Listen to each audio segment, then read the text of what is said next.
same.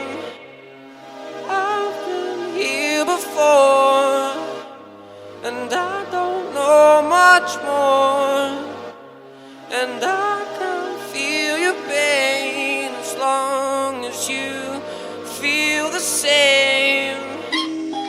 Wasted feelings, I can see them when you're breathing.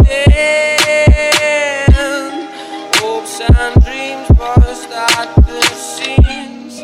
It's frustrating.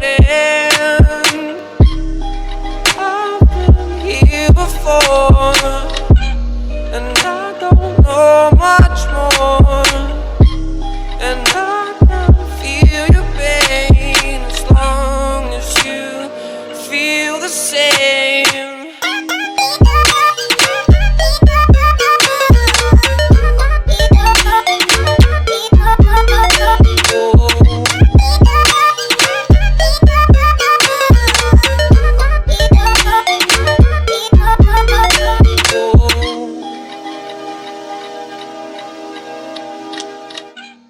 Today I want to talk about one of my favorite headphones that have become one of my staples over the last decade or so.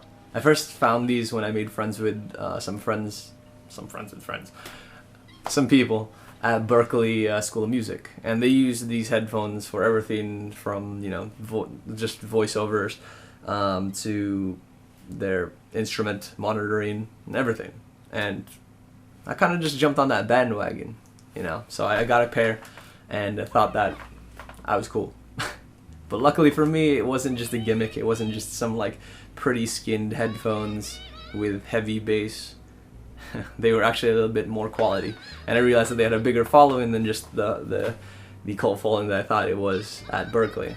They're solid all around, and that's the reason why they are so popular. And these headphones are the ATH-M50s. Well, these are the 50Xs. These are the upgraded versions, but you know, they're about the same. The reason why they're so great is not just because they're used by musical professionals. They are not just great for monitoring. They are also just great headphones overall. They are good for general listening because they don't really blow out or, you know, emphasize something too much. You're not going to have really crazy bass that's over-exaggerated, or, you know, something that sparkles too much and is harsh on the ears. You're just going to get some modest representation of the music that was created. And I think that's great for accuracy's sake. It's a great way to have a baseline to test other headphones, and this is generally what my baseline has been. I mean, they're super simple headphones. They are extremely comfortable because they are so loosely constructed. So despite what head size you might have, the ear pads are extremely soft. And they're deep 50-inch drivers, or 50-inch. What am I talking about? 50mm drivers. And so that's good for like any ear size that you might have. But despite how much I like these and how flat they are, and you know, good for most scenarios, this thing is what's becoming an issue. Because how phones are, you know, moving towards a more seamless design with no ports, no anything. The use of a cable is becoming a nuisance almost. It's great for if you're at home and you're trying to listen to things, but these are already easy to drive, and I used to use them on my phone all the time. But if I'm going to upgrade, that's why most of my headphones as of late have been wireless. Unfortunately, Audio-Technica does not make a wireless version of these, or that I found comparable. I've looked for a little bit. They were either smaller, or they just didn't have the same sound quality, or the noise cancelling was terrible. Same thing with the Sennheiser, but we'll get to that in another review. So, as much as I always wanted to carry these around, the cable was always something that was annoying to me. That is until I found a solution to make these more wireless. So, on a random Amazon trip, which I do often, I found these. It's the East Brooklyn Labs adapter. I don't even BAL-M50X, random, but yeah, they purport that this will get you a wireless configuration for your M50Xs, and will allow you to take these wherever without any hassle. So, with them being so small and portable, I decided to take them on a recent trip. So I recently came back from Nantucket, and I tested these out for about half a week with my friends. So the adapter itself is super small and compact, as I mentioned before, so it's easy to store in your bag. So you can use the cable for most of the time, but if you ever want to go wireless, you have that option, it'll be there. My only concern would probably be the little dongle, or it's not the dongle, but the male connector. And that's because it is thin. It needs to be thin to fit in this hole, but it is a concern if it's going to be jostled around, it might snap, I'm not sure. However, I didn't really have that issue. The construction is all plastic, but it does hold up pretty well. The actual design fits pretty seamless with the headphone itself.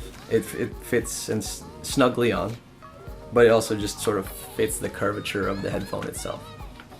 I mean, also with it being black, it also makes sure that the headphone or that the device does not seem out of place in the headphones. No matter what color you have, it's generally going to match. So in the red version, it'll look like a black accent. With the white version, it'll just look like you're doing an Oreo accent. And with any of the darker versions, it just blends in perfectly.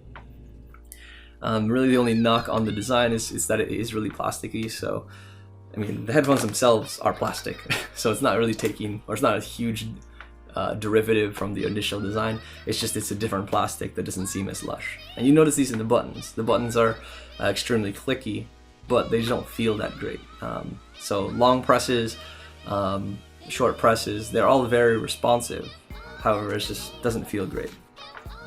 On top of that, the buttons also are not very raised. They're just slightly raised, so you do have to feel for all three to understand what you're trying to do. The other thing that is different about it is that it will hang down on the side that it connects to, and I believe that is on the left side.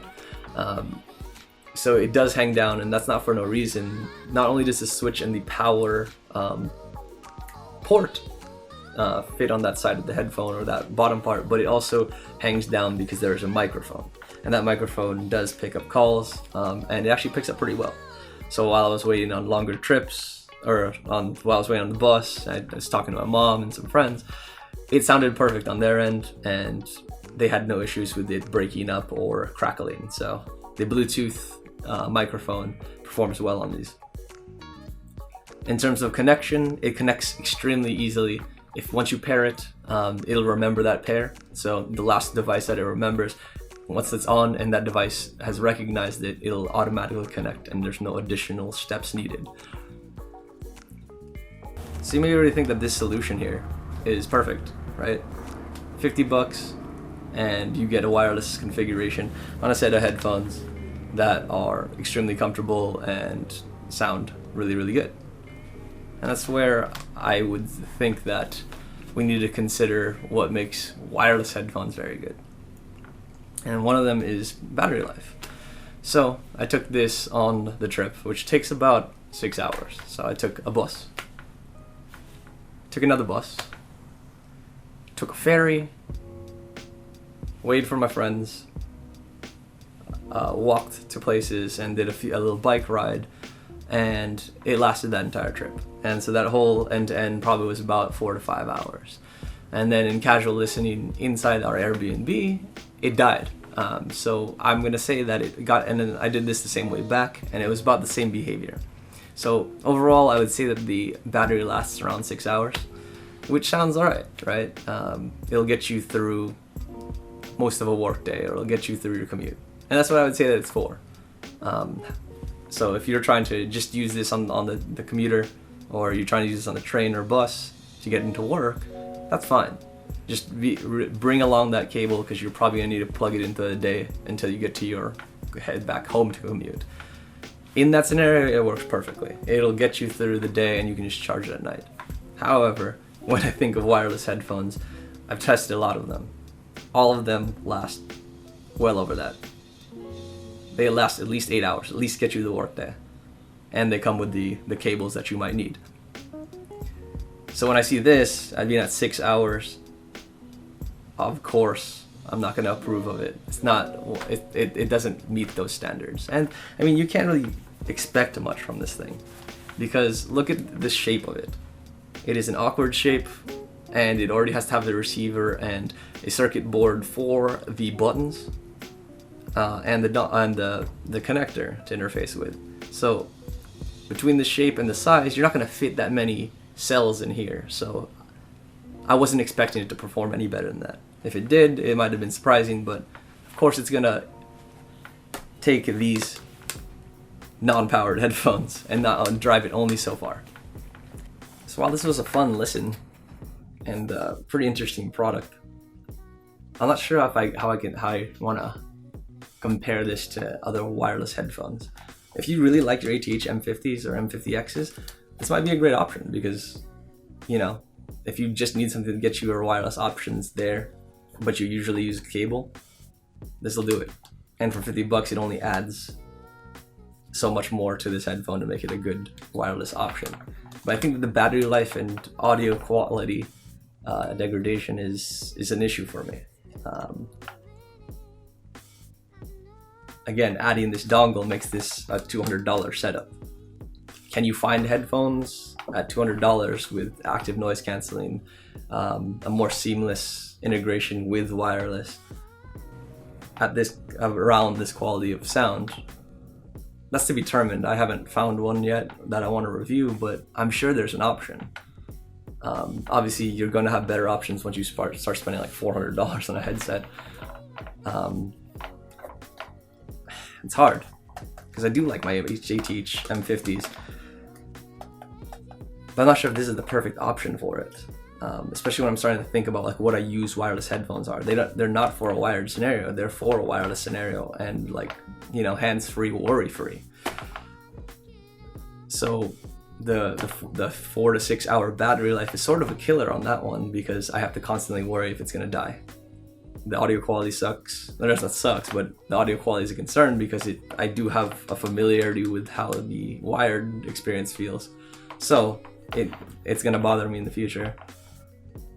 And it comes down to, like, at $200, does that make this a compelling wireless option or wireless experience?